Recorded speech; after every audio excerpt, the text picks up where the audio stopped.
You ask Tiger to solve. This deals with linear equations with one unknown. The final result is r equals -1/4. Let's solve it step by step. Simplify the expression. Group like terms. Simplify the arithmetic.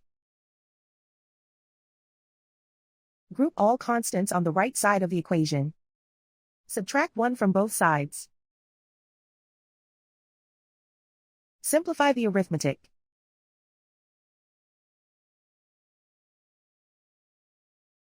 Isolate the r. Divide both sides by 4.